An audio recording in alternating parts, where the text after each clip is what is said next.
Hello Ashok. ஆமா, chairman சொல்லியிருப்பானே அந்த tender டீட்டெயில்ஸை தூக்கி டேபிள் மேல வச்சிருக்கேனே, நான் வந்து அதை அனலைஸ் பண்ணிடுறேன். ஏன்னா புது கம்பெனி நம்பி வந்து விட முடியாது. சரிங்களா? ஓகே, வச்சிடுறேன். Left. You appa something there. Whose is this? I think I know. This house is village store. What is the following? அப்பா சொல்லுங்கப்பா. என்னடா சனி ஞாயிறு படிக்கிற? எக்ஸாமா? நாளைக்கு பப்ளிக் எக்ஸாம். பரவாயில்லடா, சூப்பர்டா. நாளைக்கு பப்ளிக் எக்ஸாமா? சொல்லவே இல்ல. சரிக்கா, உனக்கு பிடிச்ச மாசா? சரி, மாசா அப்புறமா குடிக்கலாம்.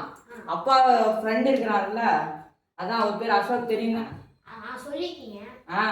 அவன் வீட்டுக்கு லஞ்சுக்கு போறான். சரியா? வந்துரு. ஓகே. சரி, போய் ரெடி போ. ரெடியா? அட்ரஸ் வாங்க.